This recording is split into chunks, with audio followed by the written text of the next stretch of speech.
하소서.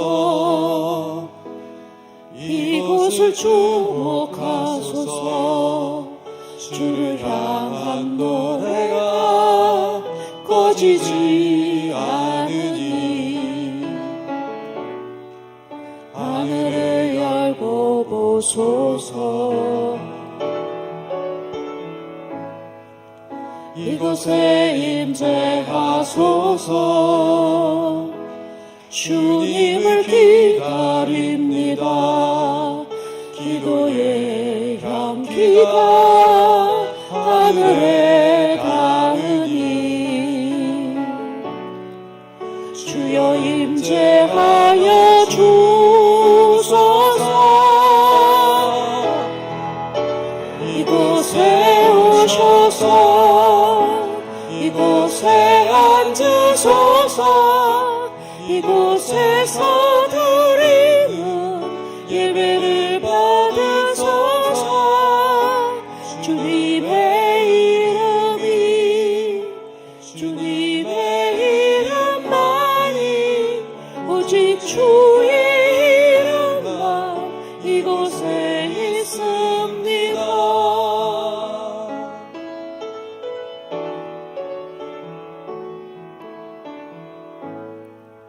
하늘의 문을 여소서. 이곳을 주목하소서. 주를 향한 노래가 꺼지지 않으니 하늘을 열고 보소서. 이곳에 임재하소서. 주님을 기다립니다. 기도의 향기가 하늘에 닿으니 주여 임재하여 주소서. 이곳에 오셔서 이곳에 앉으소서. 이곳에서 드리는 예배를 받으소서. 주님의 이름만이 오직 주의 이름만 이곳에 있습니다. 이곳에 오셔서 이곳에 앉으소서. 이곳에서 드리는 예배를 받으소서. 주님의 이름만이 오직 주의 이름만 이곳에 있습니다.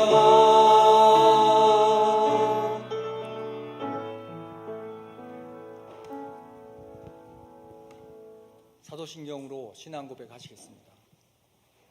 전능하사 천지를 만드신 하나님 아버지를 내가 믿사오며 그 외아들 우리 주 예수 그리스도를 믿사오니 이는 성령으로 잉태하사 동정녀 마리아에게 나시고 본디오 빌라도에게 고난을 받으사 십자가에 못 박혀 죽으시고 장사한 지 사흘 만에 죽은 자 가운데서 다시 살아나시니 하나님 우편 앉아 계시다가 저리로서 산자와 죽은 자를 심판하러 오시리라. 성령을 믿사오니 거룩한 공명에 성도가 서로 교통하는 것과 죄를 사하여 주시는 것과 몸이 다시 사는 것과 영원히 사는 것을 믿사옵나이다. 아멘.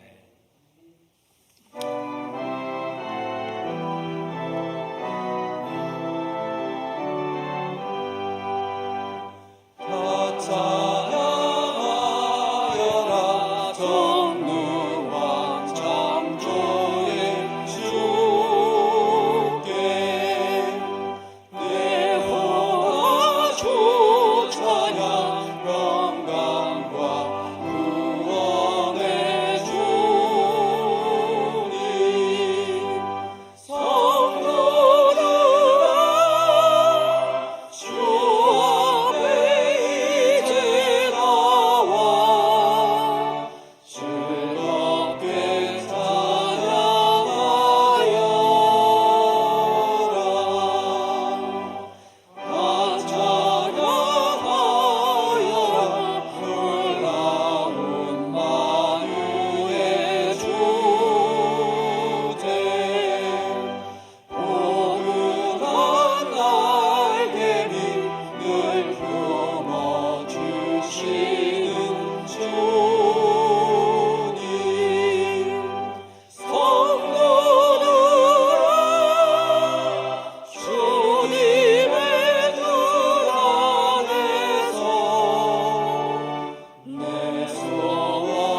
하나님 아버지, 지금 이 시간 저희가 예배하고 있는 하나님, 저희의 예배를 받으시는 하나님을 찬양합니다.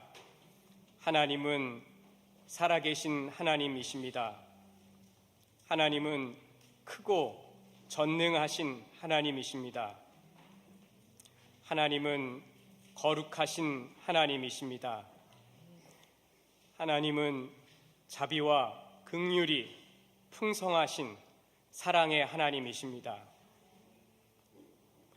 하나님 아버지, 우리가 아직 죄인 되었을 때에 그리스도께서 우리를 위하여 죽으심으로 하나님께서 우리에게 대한 자기의 사랑을 확증하셨느니라 라고 말씀하신 대로 예수님의 십자가의 희생을 통해 죄인인 저희를 하나님이 얼마나 사랑하시는지 확실하게 보여주신 하나님의 사랑을 이 시간 감사드립니다. 예수님의 십자가의 완전한 희생을 통해 저희의 모든 죄를 깨끗하게 씻어주시고 완전히 용서해 주시고 예수님을 믿게 하셔서 저희를 하나님의 자녀로, 하나님의 백성으로 삼아주신 하나님의 은혜를 감사드립니다. 하나님 아버지, 하나님께 대한 사람들의 반역과 불순종으로 인해 이 온 세상이 망가져 있습니다.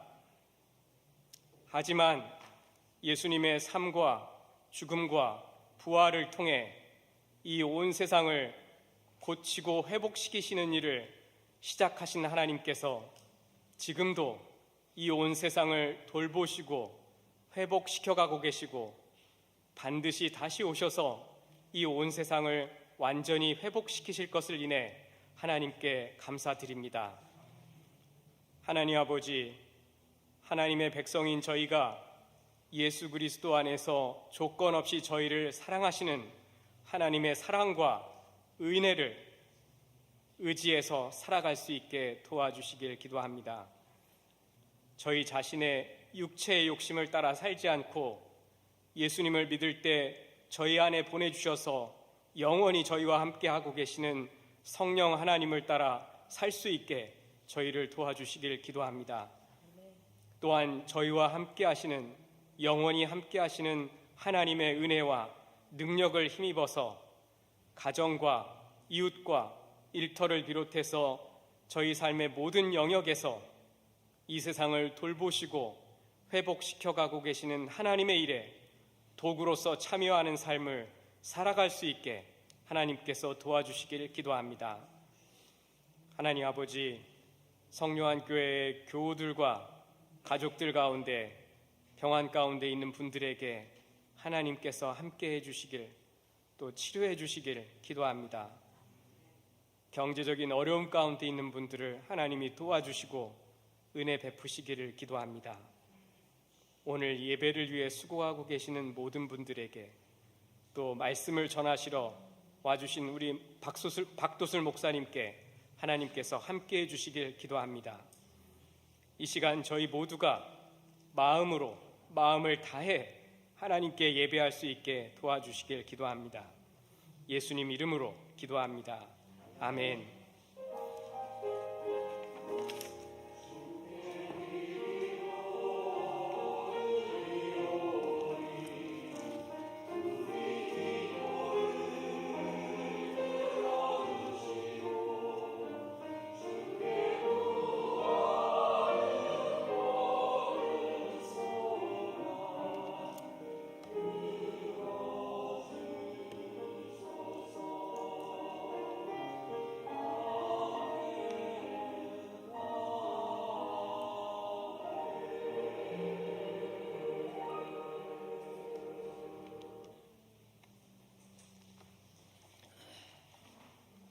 오늘 말씀을 전해주실 목사님은 박도술 목사님이십니다.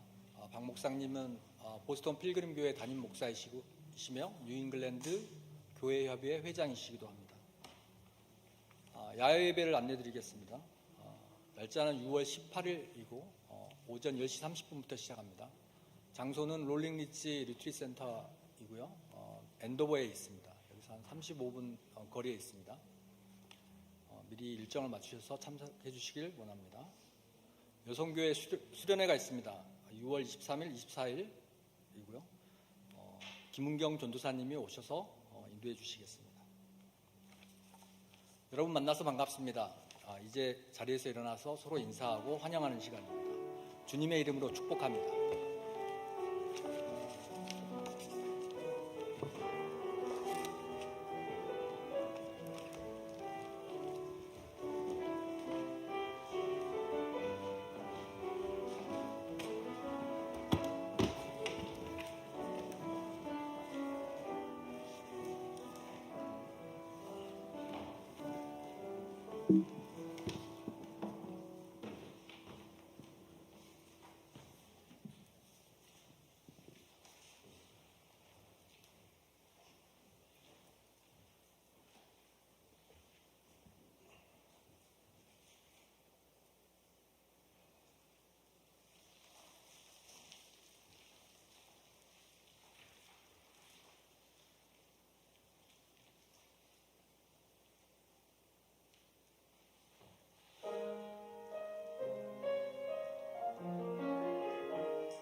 오늘의 성경 말씀은 갈라디아서 5장 16절에서 17절 말씀입니다.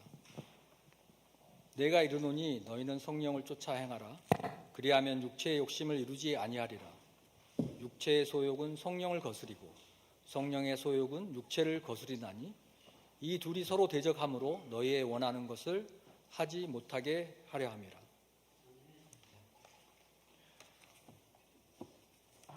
성령의 인도함을 따라 사는 삶이라는 주제로 박도술 목사님께서 설교를 하시겠습니다. 목사님의 설교로 큰 은혜가 되길 원합니다. 할렐루야. 네, 주님의 이름으로 이렇게 환영해 주셔서 감사합니다. 성령 강림주일을 맞아 이렇게 현장과 또 온라인으로 예배드리는 성령교회 성도님들에게 하나님의 은혜와 평강이 함께 하시기를 축원합니다. 오늘은 성령의 인도하심을 따라 사는 삶이란 제목을 가지고 하나님 말씀 증거해 드리도록 하겠습니다. 한 번은요, 작정하고 늘 관심이 있었던 클래식을 좀 진지하게 공부하려고 귀를 열었습니다. 이 곡 저 곡을 듣는데 문득 궁금증이 하나 생기는 거예요. 이렇게 아름다운 곡을 작곡한 그 작곡가들의 삶은 어떠했을까? 바흐, 요한 세바스찬 바흐, 루드비그 반 베토벤, 요하네스 브람스 들어보셨죠?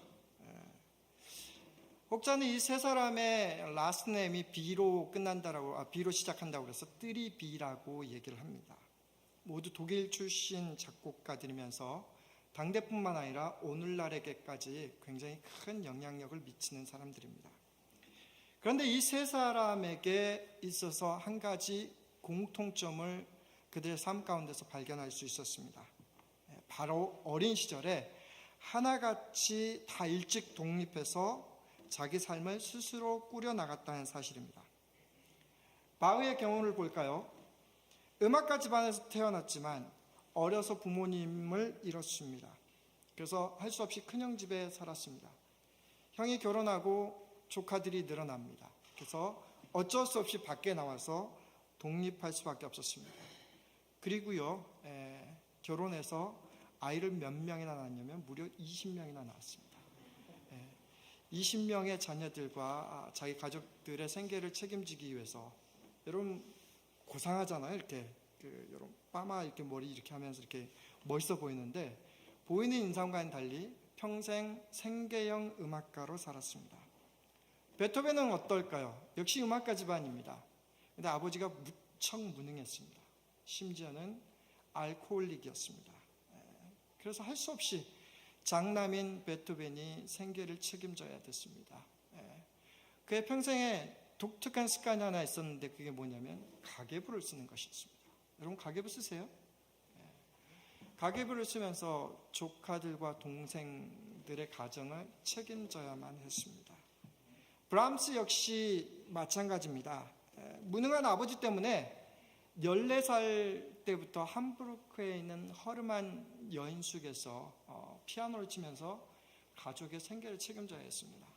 심지어는 아버지가 재혼을 했습니다. 그래서 계모와 이복 동생들의 생계까지, 그리고 자기가 사랑하고 연모했던 스승의 아내죠, 클라라의 가족까지 다 책임지면서 이렇게 살았습니다. 자, 그들의 곡 속에서는 너무 아름다운데 그들의 삶을 보면 굉장히 애처럼이 묻어나더라라는 것입니다. 홍승찬 교수님은 이들을 이렇게 평가합니다. 이들의 삶에서 진정 놀라운 것은 그들의 두 눈 언제까지 저 높은 곳의 별을 바라보며 두 손을 뻗어 끝내 닿으려 하면서도 두 발은 늘 꿋꿋하게 땅을 딛고 서서 그들을 향해 몰아치는 세찬 바람을 조금도 피하지 않고 기꺼이 맞으며 이겨냈다는 점입니다. 사랑하는 성도 여러분, 여러분은 누구십니까? 어디를 향해 가고 있습니까? 지혜로운 크리스찬이라고 하면 적어도 내가 누구인지, 내가 어디를 가고 있는지를 알아야 됩니다. 여러분, 홍순찬 교수님 말씀하신 것처럼 우리도 이 땅에 발을 딛고 사는 사람들입니다. 그러나 우리의 소원은 어떻습니까? 하나님 나라를 향해서, 그 영원한 하나님 나라를 향해서 한 발자국 한 발자국 저 높은 곳을 향하여 달려가는 사람들이 우리들이 아닙니까? 그런 삶을 살고 싶지 않습니까? 그렇지 않으세요? 그렇죠. 자, 그러면 우리는 어떻게 그러한 삶을 살 수 있을까요? 사도 바울은 오늘 성경 본문에서 아주 간단하게 해결책을 제시합니다. 16절을 한번 보겠습니다. 내가 이르노니 너희는 성령을 따라 행하라. 그리하면 육체의 욕심을 이루지 아니하리라. 아주 간단합니다. Walk by the Holy Spirit, led by the Holy Spirit. 그렇게 얘기를 하고 있습니다.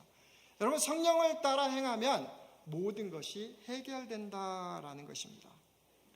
사실 왜 16절이 나왔을까요? 16절은 그 앞에 절이 존재하기 때문에 있는 것이죠. 15절 말씀 때문에 나왔습니다. 15절 말씀을 보니까 이렇게 되어 있습니다. 15절, 만일 서로 물고 먹으면 피차 멸망할까 조심하라 라고 되어 있습니다. 이것을 헬라어 원어로 한번 직접 번역해 보겠습니다. 그리고 만일 너희 서로를 물고 삼킨다면 너희는 너희 서로에 의해서 소멸되지 않을 것인지 보라. 그리고 나서 16절, 저희 성경에는 하나가 생략이 되어 있는데요, 그러나 라고 되어 있습니다. 앞에 부분이 굉장히 부정적이기 때문에 긍정적인 것으로 전환을 위해서 그러나라는 단어를 덧붙이면서 사용하고 있습니다. 15절 말씀대로 살다가는 우리가 서로 물고 삼키는 그런 삶을 크리스찬들이 살 수 있다는 것입니다.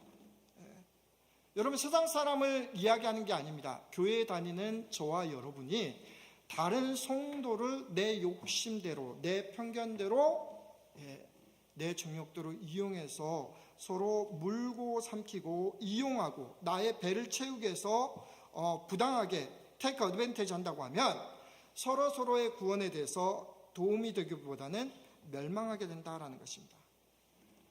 그런 삶을 벗어나기 위해서 우리는 어떻게 해야 됩니까? 진정한 사랑이 필요하다라는 것입니다. 그 사랑의 출발점이 바로 성령을 따른 믿음에서 나오고, 사랑으로 종로를 하지 않는다고 하면 갈라디아 공동체뿐만 아니라 여기에 앉아있는 성령교회 공동체도 언제든지, 이민교회 많은 교회들이 보여지는 것처럼 언제든지 무너질 수 있다는 것을 얘기하고 있습니다.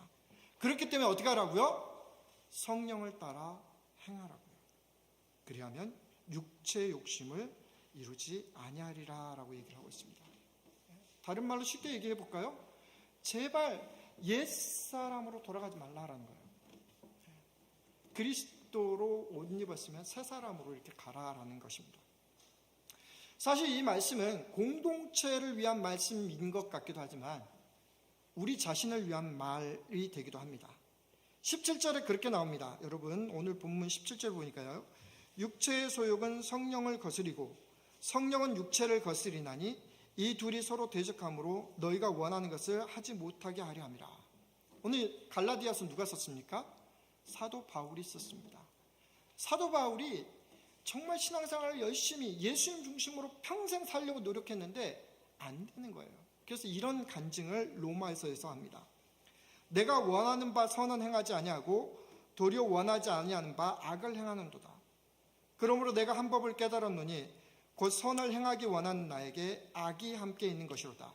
내 속사람으로는 하나님의 법을 즐거워하되 내 지체 속에서 한 다른 법이 내 마음의 법과 싸워 내 지체 속에 있는 죄의 법으로 나를 사로잡는 것을 보는도다. 오라, 나는 공고한 사람이로다. 이 사망의 몸에서 누가 나를 건져내랴. 누가 이 고백을 했다고요? 세상 밖에 있는 사람이 아니고요, 초신자가 아니고요, 그래도 복음을 가지고 목숨을 바치겠다고 하는 성숙한 그리스도인이 그 입술 가운데서 나온 것입니다. 저와 여러분 모습에는 이런 모습 없습니까? 솔직히 여러분 앞에서는 저를 잘 모르시니까 크게 두렵지는 않습니다. 그런데 두려운 존재가 있습니다. 누구냐면 저희 아이들입니다. 저희 아내는 상당히 두렵습니다. 왜냐하면 내 안에 이런 모습을 알거든요. 이 목사님처럼 세상 사랑하고 저기 하다가 뭔가 이렇게 삐뚤어지면 이상하게 거의 한 10,000번에 한 번 정도? 조금 그건 심하죠. 한 1,000번에 한 번 정도? 아니 100번에 한 번 정도? 애들 위해서 갑자기 화를 벌컥 냅니다. 안 맞는다고 얘기하고 잔소리한 걸 또 하고 또 하고, 내가 왜 이럴까 그럴 때가 있습니다. 이상하게 용기를 북돋아주고 기도하고 끝까지 믿어주라고 저의 입술 가운데 선포를 하는데, 저의 행동으로는 자꾸 정죄가 터져나가고 세상 사람들하고 비교하고 이렇게 있고, 그렇게 하면서 나의 욕심을 아이들을 통해서 이렇게 채우려고 하는 그런 못된 성질, 이게 내가 원하는 것은 향치 아니하고 내 안에 원치 아니하는 것이 밖으로 나오는 그런 모습이지 않습니까? 저는 여러분을 의심하지 않습니다. 여러분은 절대로 그러리라고 저는 생각하지 않습니다. 제가 그렇다라는 것입니다. 자, 사도 바울의 간증을 보면 그는 번번이 꼭 그 싸움에서 지는 것처럼 보입니다. 그러면서도 하나님께서 주시는 그 믿음의 떨림 때문에 괴로워합니다. 마치 윤동주님의 하늘을 우러러 한 점 부끄러움이었기를 잎새이는 바람에도 나는 괴로워했다 라는 식구처럼, 성령님이 거하지 않는 사람은 하나님의 양심을, 그 감동을, 그 떨림을 아예 무시하거나 인식도 하지 못하지만, 믿음 안에서 정직하게 살려고 하는 여러분은, 저는 이런 떨림이 있음을 부인할 수가 없습니다. 하늘을 바라보고 하나님의 마음으로 살기를 소원하는 대다수의 크리스찬의 모습에는 그 떨림이 끊이지 않습니다. 삶의 현장에서 신앙의 떨림은 계속되어 왔고, 그것에 따라서 끊임없이 반응했을 우리의 믿음인데, 그것 때문에 업 앤 다운 하면서 그렇게 살아가고 있지 않습니까? 때로는 그 밑바닥에 있을 때 처절하게 왜 안 되나요? 왜 안 되나요? 이 사망의 몸에서, 이 괴로움의 노예의 몸에서 누가 나를 좀 구원해 줄 수 있습니까? 라고 이렇게 바울처럼 외치지 않았겠습니까? 여러분, 성령의 소욕을 따른다는 것에 있어서 중요한 포인트가 하나 있습니다. 그것은 생각입니다. 여러분, 생각이라고 하는 것은 언제든지 우리의 마음을 침노하고 우리의 행동과 입술로 나타나게 합니다. 한 번은요, 크리스찬이 성령을 따랐다가 육체의 소욕에 어떻게 지는지에 대해서 선배 목사님이 이렇게 이야기를 해주신 적이 있습니다. 붕해를 했는데요, 감동을 받았습니다.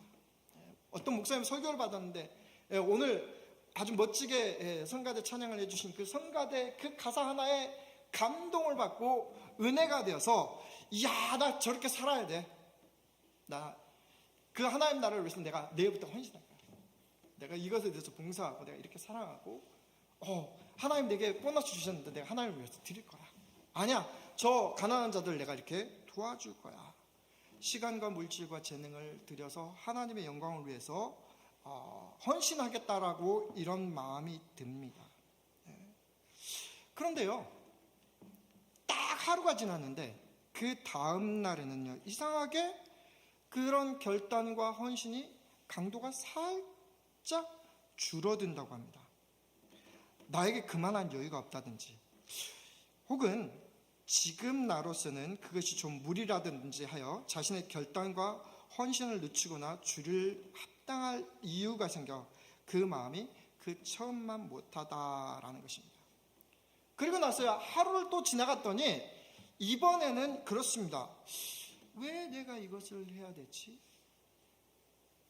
남들은 안 하는데, 내가 하면 왠지 손해인데, 이것 갖고 다른 데서 더 쓸 수 있는데, 내가 지금까지 열심히 해봤는데 또 저 집사님이 저 권사님이 나를 괴롭게 할 텐데, 그런 두려움이 듭니다.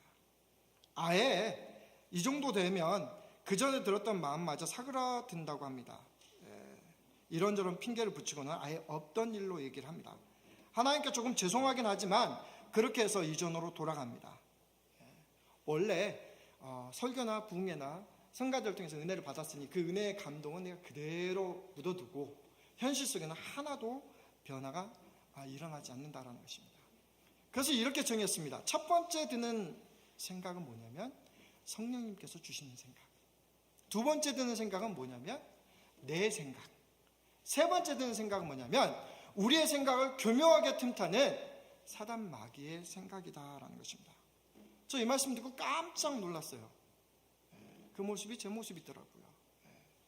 그래서 저는 그 말씀을 듣고 나서 바로 성령의 감동이 있을 때 순종하는 삶을 살아야겠다. 특별히 의지적인 순종을 살아야겠다라는 그런 결단을 하게 됐습니다. 그럼에도 불구하고 여전히 못 미치는 그런 모습을 보게 돼요. 여러분, 사랑하는 성도 여러분, 정말 하나님께서 감동을 주시면, 성령님을 통해서 성령님의 생각을 부어주시면 그것에 대해서 미루지 말고 의지적으로 순종하는 저와 여러분이 되시기를 주의 이름으로 간절히 축원합니다. 자, 그렇다면 우리는 어떻게 성령의 인도하심을 받을 수 있을까요? 그 다음 말씀 한번 보죠. 18절 말씀. 너희가 만일 성령의 인도하시는 바가 되면 율법 아래에 있지 아니하리라. 그렇게 되어 있습니다. 율법 아래에 있다는 말은 성령에 거하지 아니하고 육신에 거한다는 말입니다. 사도 바울은 이것을 아주 뚜렷하게 이렇게 얘기합니다.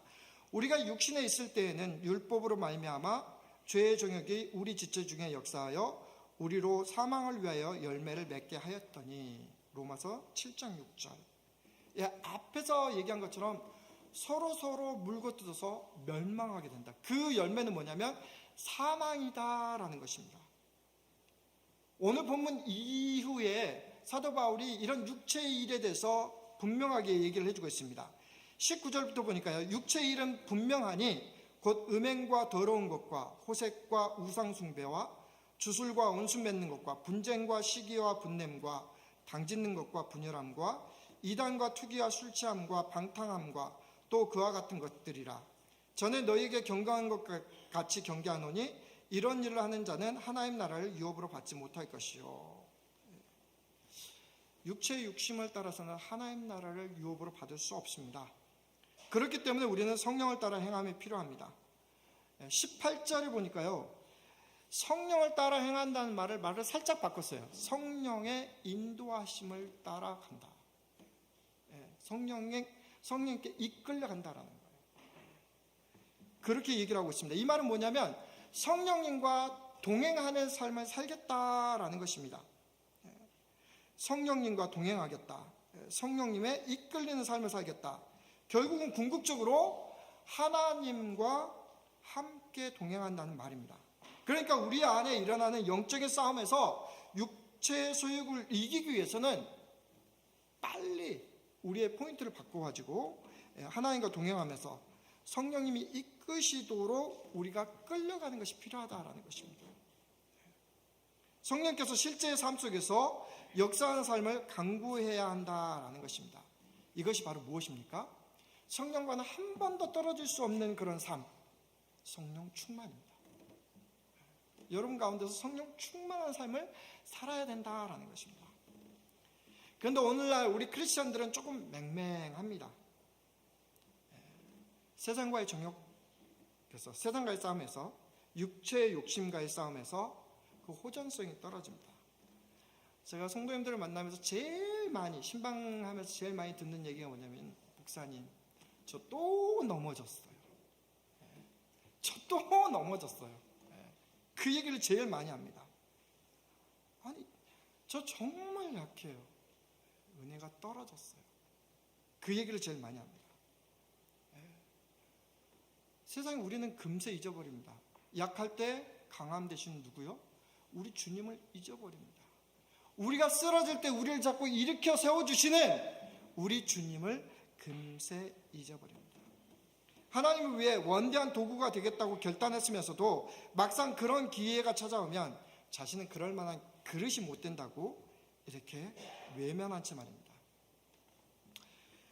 프랑스의 저명한 소설가 중에 로맹가리라는 분이 있습니다. 1914년부터 1980년대를 살았던 사람인데요. 부모님이 유태인인 까닭에 어릴 적 리투아니아에 살면서 갖은 차별과 모멸을 당했습니다. 애들이 자꾸 놀리는 거예요. 주이시라고 놀리고 심지어는 자기 엄마를 창녀라고 막 놀리는 거예요. 그 놀릴 뿐만 아니라 이렇게 학교에서 놀림 받는 애들 꼭 두드려 맞잖아요. 엄청 두드려 맞잖아요. 그래서 한 번은 엄청 두드려 맞고 엄마에 대한 욕을 먹고 집에 돌아왔는데 그 어머니가 그를 불러놓고 이렇게 얘기합니다. 어떤 놈이 엄마를 욕하면 넌 들것에 실려와야 해. 얻어맞은 건 아무것도 아니야. 그리 나약해서 파리에 갈 수 있겠어. 이 말은 어린 가리에게 거친 인간사와 그 생존 투쟁을 위한 전투력을 불러일으켜 주었습니다. 그 어머니의 용감한 훈수 때문에 그는 마음을 독하게 먹고 가족과 함께 프랑스로 이민을 가서 거기에서 세계 제2차 대전을 거치고 독일군과 열렬하게 싸웁니다. 그 전쟁의 교훈을 담아가지고 그가 글로 표현해서 프랑스를 대표하는 그런 소설가가 됩니다. 문득 어린 로밍가르에게 외쳤던 그 어머님의 말씀을 저와 여러분에게 한번 적용해 보겠습니다. 그렇게 나약해서 천국에 갈 수 있겠어? 그렇게 나약해서 이 땅 위에 하나님의 뜻을 이루어지게 할 수 있겠어? 여러분, 땅에 발을 내딛고 사는 우리들이 바라보아야 할 것은 분명 저 하나님 나라 천국입니다. 우리는 좀 더 확실하게, 좀 더 용감하게 성령을 따라 행함이 필요합니다. 즉각적인 결과들이 나타나는 일들에 대해서는 정신을 바짝 차리고 독하게 살면서 정작 영혼을 좌우하는 신앙은 나약하게 삽니다. 지금 당장 하나님의 진노나 심판이 임하지 않는다고 하여 우리의 불신앙과 온전하지 못한 순종에 대한 합리적인 변명거리를 찾지 말아야 합니다. 매일 나의 삶을 하나님의 저울에 달고서 나의 삶이 육체의 욕심에 가까운지 성령을 따라 살고 있는지 그 기울기를 재봐야 한다는 것입니다. 육체의 욕심으로 기울수록 우리는 정신을 바짝 차리고 다시 성령님의 이끌림으로 되돌아오시기를 바랍니다. 비록 힘이 들고 두렵고 외롭고 하더라도 말입니다. 그러면 우리가 성령님의 인도하심을 따라 살 때 어떤 일이 벌어질까요? 예수님은 성령님에 대해서 이렇게 미리 얘기하셨습니다. 내가 보혜사 성령을 너희에게 보내리니 그가 와서 죄에 대하여 의에 대하여 심판에 대하여 세상을 책망하시리라. 진리의 성령이 오시면 그가 너희를 모든 진리 가운데로 인도하시리니 그가 스스로 말하지 않고 오직 들은 것을 말하며 장래일을 너희에게 알리시리라. 그가 내 영광을 나타내리니 내 것을 가지고 너희에게 알리시겠음이니라. 요한복음 16장 8절 13절부터 14절까지 말씀입니다. 성령님의 별명이 진리의 성령님이라고 얘기했습니다. 성령님을 통해서 우리는 가장 먼저 깨닫는 것이 이것은 하나님이 기뻐하는 것이다, 기뻐하지 않는 것이다 라는 것을 분명하게 합니다. 그리고 하나님이 기뻐하지 않는 것이 우리는 죄라는 것을 알게 됩니다. 이전에는 아무렇지도 않게 행했던 세상 즐거움들이 하나님이 싫어하는 죄들임을 깨닫게 됩니다. 하나님의 책망으로 인해 그 죄들을 부끄러워합니다. 하나님은 세상 친구들과 함께 즐기던 육신의 즐거움들과 외적인 아직도 틀에 갇혀서 우리를 꼼짝달싹하게 못하는 그런 옛사람의 습관들을 드러냅니다. 내가 육체로 살았을 때는 자꾸 감추려고 합니다. 감추려고 하고 합니다.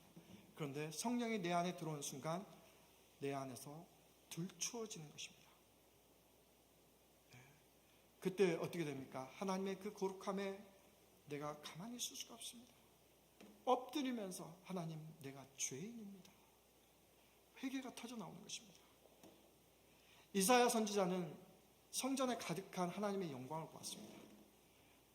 그가 하나님의 영광을 보고 나서 뭐라고 얘기합니까? 화로다, 나여 망하게 되었도다. 나는 입술이 부정한 사람이요 나는 입술이 부정한 백성 중에 거주하면서 만군의 여호와이신 왕을 배웠습니다. 딱 죽는 줄 알았습니다. 그렇지 않습니까? 부정함과 거룩하게 어떻게 같이 있어요? 잊을 수 없지 않습니까? 그런데요, 우리 하나님은 자비의 하나님이십니다. 긍휼의 하나님이십니다. 천사를 시켜가지고 그 입술의 제약을 제하여 주십니다. 그 은혜로 말미암아 그는 이스라엘 백성들, 그 혼탁하고 어려운 시대에 하나님의 말씀을 강력히 선포하는 그 그런 하나님의 도구로 사용하게 된 것입니다. 여러분, 성령께서 우리 안에 하나님의 기뻐하신 뜻, 하나님의 말씀이 보여지고 들려지고 깨닫게 되어진다고 하면 이것은 바로 은혜의 시작입니다. 내가 내 안에 비추인, 내 안에 감추고 있던 그 죄악들을 보게 되는 그 순간은 바로 하나님 은혜의 시작이다라는 것입니다. 여러분, 우리로 하여금 죄 때문에 무너지게 하는 것이 아니라 깨끗하게 된 새로운 존재로 하나님의 일을 감당하게 만들려고 하는 하나님의 놀라운 은혜다라는 것입니다. 성령님의 인도하심을 따라 살게 될 때 하나님은 지금까지 해결하지 못하고 감추고 있었던 복수나 미움의 감정까지 만지십니다. 이상합니다. 교회 안에서 또 세상 밖에서 일 수도 있죠. 우리는 상처 입었던 것들, 부끄러웠던 그런 기억들에 대해서는 참 오래 기억합니다. 그런 관계를 가지고 있는 그런 사람들을 용서하기가 참 힘듭니다. 불편한지 알아요. 하나님 그걸 원치 않는다는 건 아는데 그것을 이겨낼 수가 없습니다. 그런데 여러분, 내가 할 수 없다라고 할 때 누가 도우십니까? 우리 성령님이 우리의 연약함을 다 알고 계십니다. 그리고 우리를 위해서 중보하고 계십니다. 이런 감정, 연약함, 나약함, 때로는 밑바닥에 있는 것, 이와 같이 성령도 우리의 연약함을 도우시나니 저와 여러분의 가장 약한 부분을 알고 이해하고 계시고 깨닫고 계시고 이미 그것들을 감안하고 있다라는 것입니다. 우리는 마땅히 기도할 바를 알지 못하나 오직 성령이 말할 수 없는 탄식으로 우리를 위하여 친히 간구하시느니라. 마음을 살피시는 이가 성령의 생각을 아시나니 이는 성령이 하나님의 뜻대로 성도를 위하여 간구하십니다. 제가 성령교회에 아주 좋은 점이 하나 있더라고요. 그게 뭔가 봤더니 예배하는 동안에 기도팀이 있다라고 그러더라고요. 그날의 예배를 위해서 한쪽에서 열심히 중보하고 있는 그 기도팀이 있다는 거예요. 제가 목회가 쉬울까요? 어려울까요? 어렵더라고요. 저는 능력이 없어서 저희 교회는 그렇게 크지도 않고 참 고생스럽습니다. 그런데요, 그럼에도 불구하고 목회를 해나가는 이유가 있더라고요. 보니까요, 저희 부모님이 새벽마다 저를 위해서 새벽 전에 꺼지지 않고 기도하시는 거예요. 그리고 느닷없이 어떤 분한테 전화가 오면서 목사님 힘드시죠? 내가 목사님 위해서 기도하다가 갑자기 목사님이 생각났습니다. 우리 교회 교인도 아닌데. 그러면서 기도해 주시는 분이 계십니다. 그런데요, 여러분이 그런 사람들이 아무리 안 보일지라도 오직 한 번 성령님께서 여러분의 연약함을 두고 여전히 중보하고 계시다는 그 사실을 여러분 믿으시기 바랍니다. 여러분, 어떤 목사님이 젊은 시절에 선생으로 이렇게 가르치는 일을 했어요. 영어를 가르쳤는데요. 예수님을 영접하고 나서 CCC 사역을 하게 됐어요. 그러다가 자신을 전도한 어느 형제를 갑자기 시기하고 미워하게 됐어요. 왜 그랬냐면 그 형제, 자신을 전도한 그 형제가 불쑥 어떤 얘기를 던졌는데 그 말이 자기한테 엄청 큰 반향을 일으킨 거예요. 속이 뒤집어지고 괴로운 거예요. 굉장히 수치심이 느껴졌어요. 사실은 그 말을 한 사람은 그런 의도가 아니었어요. 전혀 아니고. 그리고 그런 것이 있으리라는 꿈에도 생각을 못한 거예요. 자, 그렇게 되니까 어떻게 됩니까? 마음의 상처를 입은 거예요. 피하게 되는 거예요. 자기가 좋아하는 교회 사역도 멀어지게 되는 거예요. CC 사역도 멀어지게 됩니다. 그러다가 기도하고 말씀을 듣는데 성령님께서 마음을 주시는 거예요. 어떤 마음을 주셔요? 내가 네 마음 안다. 내가 네 마음 안다. 그러나 그 마음에서 멈추면 되겠니? 성령님께서 감동을 주시는 거예요. 예수님은 너의 죄를 위해서 십자가에서 달려 돌아가셔서 너의 죄를 용서했는데 감동을 주시는 거예요. 너도 그 친구를 용서해야 되지 않겠니? 그러고 보니까 아주 컸던 것들이 주님께서 내 마음 알고 계시고 하나님께서 내 마음을 알고 계시고 주님께서 이것에 대해서 지금까지 참고 기다리고 계셨다는 것을 깨닫는 순간에 그것이 큰 일이 아니라는 것을 깨닫게 됐습니다. 그래서 그 형제를 찾아갑니다. 내가 이런 마음이 있었어. 네가 그 말할 때 내가 상처를 입었고 부끄러웠어. 괴로웠어. 내가 너한테 너를 용서하고 싶었고 저기 하고 싶었는데 다시 좋은 관계를 맺고 싶었는데 용기가 나지 않았어.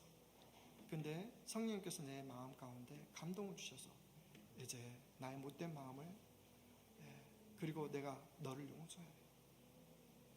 그렇게 했을 때 그 형제는 깜짝 놀랐습니다.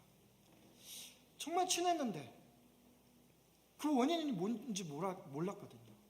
그런데 그 원인을 알고 나니까 그 안에서 역사하시는 성령님의 큰 은혜를 가지고 그 가운데 화해가 이루어지니까 용서가 이루어지니까 그 마음이 이해가 되고 서로 용서가 되더라라는 것입니다. 둘이 부둥켜 팡팡 운 거예요. 네. 사랑하는 성도 여러분, 하나님은 우리를 아십니다. 연약한 부분을 아시고 중보하고 계십니다. 그리고 그로 하여금 우리가 가지고 있는 이런 나약함을 내려놓기를 원하십니다. 하나님의 거룩함에 이룬다는 것은 그리 거창한 말이 아닙니다. 삶의 현장에서, 믿음의 현장에서 나의 고집과 편견보다, 나의 자존심과 이익보다 하나님의 마음이, 예수님의 가르침이 먼저 흘러가도록 하는 것이 성령님께서 우리에게 역사하시는 것입니다. 그렇게 했을 때 우리는 참된 자유를 느낄 수 있습니다. 세상에 감히 침노할 수 없는 평안이 임합니다. 평안을 너희에게 주노니 곧 나의 평안을 너희에게 주노라. 내가 너희에게 주는 것은 세상이 주는 것과 같지 아니하리라.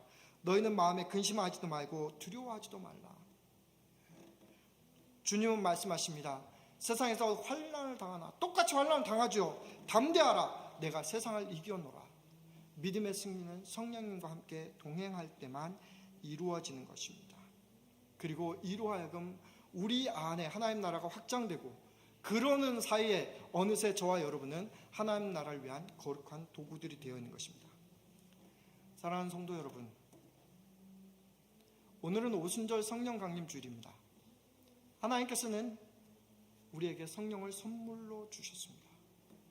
오순절 성령 사건은 아주 강하고 능력이 있는 하나님의 놀라운 역사적 사건입니다.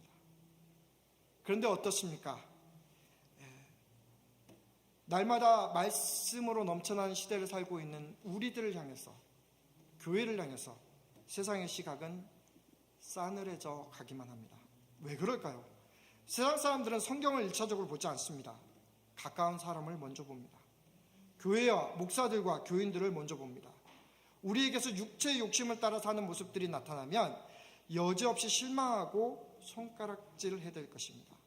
그러나 우리가 성령의 인도하는 삶을 살고 그로 인해 성령의 열매를 맺게 될 때 우리는 생명의 복음을 전하는 그런 크리스천들이 될 수 있습니다. 전도의 귀한 도구들이 될 수 있습니다. 앞에서 말씀드린 것처럼 그러므로 사랑하는 성도 여러분, 이제 좀 분명하게, 좀 더 뚜렷하게, 좀 더 용감하게 여러분 이 믿음 생활을 해 나가셨으면 좋겠습니다. 죄를 멀리하고 거룩한 삶을 살겠다는 결단, 그리고 우리의 사는 삶 가운데 성령의 열매들을 맺겠다는 그런 결단을 좀 살아가셨으면 좋겠습니다. 우리의 발을 땅에 밟고 살기 때문에 밑에만 바라보지 마시고요. 날마다 하늘을 바라보면서 우리에게 다가오는 그런 환난 속에서 이겨나가시면서 승리하는 그런 믿음의 삶을 사셨으면 좋겠습니다. 하루를 살면서 맨 먼저 얘기하는 것이 하나님, 나 은혜 없으면 살 수 없습니다. 오늘도 성령의 지혜로 내게 생각날 것들을 떠올려주게 해주시옵소서. 하나님, 내게 필요한 만나를 주시고 성령의 지혜를 주셔서 나와 관계하는 모든 사람들에게 하나님의 빛을 비춰주옵소서. 주님께서 말씀하시면 내가 그대로 순종하겠습니다 라고 이렇게 나가시는 저와 여러분 되시기를 주의 이름으로 축원합니다. 우리와 늘 함께 계시는 성령님의 이끄심과 역사하심이 저와 여러분의 삶에서 이번 한 주간도 그리고 앞으로도 계속 역사하시기를 주의 이름으로 간절히 축원합니다. 기도하겠습니다. 아버지 하나님, 감사합니다. 우리에게 성령을 선물로 주시고 그 성령을 통해서 하나님 나라를 꿈꿀 수 있도록 도와주시니 고맙습니다. 아버지 하나님, 우리를 위해 피 흘리신 주님의 십자가와 우리를 위해 부활하시고 다시 오실 주님에 대한 소망을 날마다 가지며 이 땅을 살아갑니다. 하나님, 성령 안에서 성령님께서 이끄시는 대로 성령 충만한 삶을 살 수 있도록 도와주옵소서. 아버지 하나님, 우리의 감정에 따라, 은혜의 그 정도에 따라 아버지 하나님 우리가 순종하고 또 하나님의 말씀을 실천해 나가는 삶이 아니라 의지적으로 크리스천답게 아버지와 강하게 아버지 저희가 따라갈 수 있는 그런 그리스도인들 될 수 있도록 주여 인도하여 주옵소서. 감사하고 예수님 이름으로 기도합나이다. 아멘.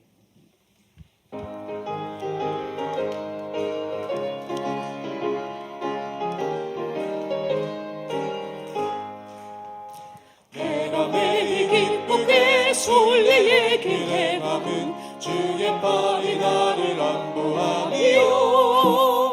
내가 주의 큰 복을 받는 참된 비결은 주의 영이 함께함이라. 성령이 계시네, 할렐루야 함께하시네. 좁은 길을 걸으며 밤낮 기뻐하는 것 주의 영이 함께함이라. 전에 죄에 빠져서 평안함이 없을 때 예수 십자가의 공로 힘입어 그 발 아래 엎드려 참된 평화 얻음은 주의 영이 함께함이라. 성령이 계시네, 할렐루야 함께하시네. 좁은 길을 걸으며 밤낮 기뻐하는 것 주의 영이 함께함이라.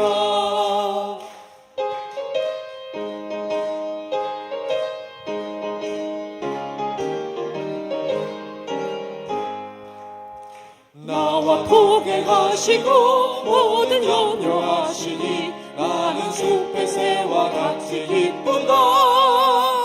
내가 기쁜 마음으로 주의 뜻을 행함은 주의 영이 함께함이라.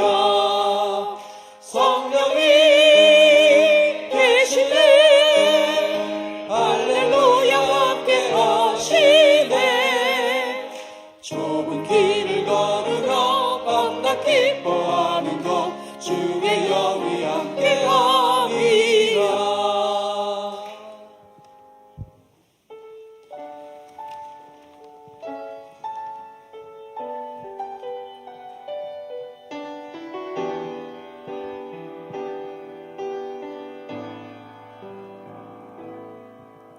주 사랑이 나를 숨쉬게 해. 세상 그 어떤 어려움 속에도 주 은혜로 나를 돌보시며 세상 끝날까지 지켜주시네. 주 사랑이 나를 지키네. 세상 그 어떤 어려움 속에도 주 은혜로 나를 돌보시며 세상 끝날까지 지켜주시네. 주님만이 내 아픔 아시며 주님만이 내 맘 어루만지네. 어느 누구도 나를 향하시 주님의 사랑을 끊을 수 없네. 주님만이 내 능력이시며 주님만이 나의 구원이시네.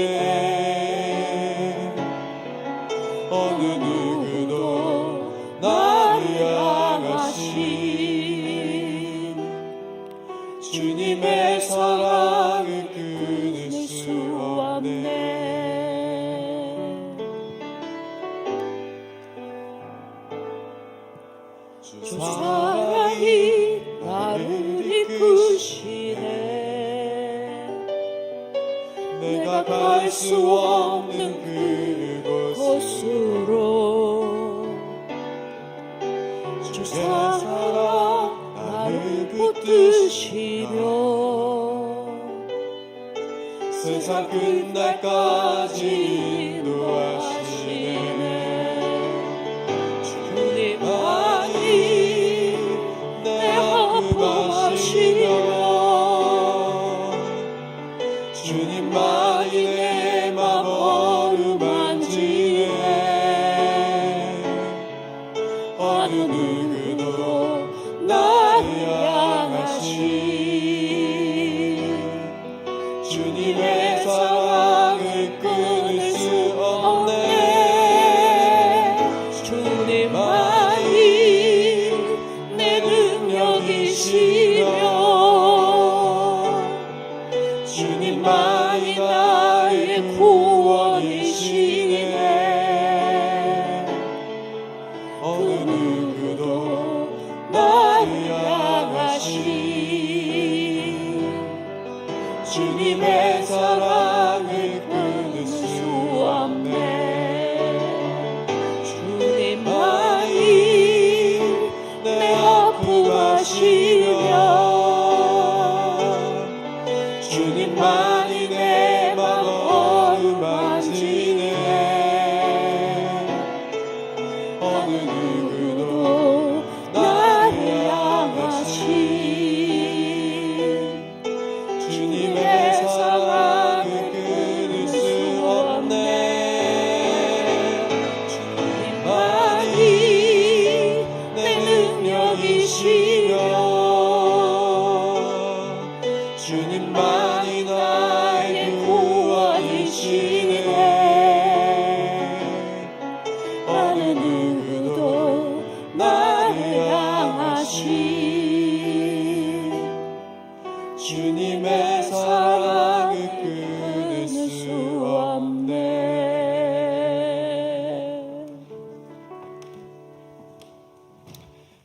기도하겠습니다. 은혜와 사랑이 많으신 아버지 하나님, 지난 한 주간도 저희를 눈동자같이 지켜주시고 그 사랑 가운데 저희를 이끌어 주셨음을 인하여 감사합니다. 우리에게 주신 모든 것들이 우리가 사랑하는 가족과 일터와 또 직장이 하나님께로 부여받은 것임을 감사합니다. 아버지 하나님, 우리에게 그 모든 삶 가운데 아버지 하나님이여 우리에게 은사를 주셔서 땀 흘려 수고하며 소득을 얻고 주님 앞에 이렇게 다시 올려드립니다. 주님 기뻐 받아 주옵소서. 이 안에 우리의 기도와 우리의 간구와 우리의 염려를 담습니다. 하나님 축복해 주시고 하나님께서 미리 역사하시고 예배하시고 아버지와 넘치게 예배하시는 그런 은혜가 이 안에 있게 도와 주옵소서. 특별히 아버지 하나님 이 시간 간구합니다. 사랑하는 성도님들 중에 육신의 연약함으로 영적인 질병 때문에 괴로워하고 힘들어하는 성도님들이 있습니까? 이 시간 주님께서 그 연약한 부분을 주님의 피 묻은 십자가의 손으로 만져주셔서 아버지 하나님 낫게 하여 주시고 치유케 하여 주시고 회복되게 하여 주시고 온전히 강건하게 하여 주셔서 우리 아버지 하나님을 마음껏 찬양할 수 있도록 도와주옵소서. 이 예물이 하나님 나라를 위하여 귀하게 사용되어지기를 원합니다. 복음을 전하고 가난한 자들과 소외된 자들을 돌보게 도와주시고 하나님 나라를 확장시키는 것에 오병이어의 기적이 일어나게 도와주옵소서.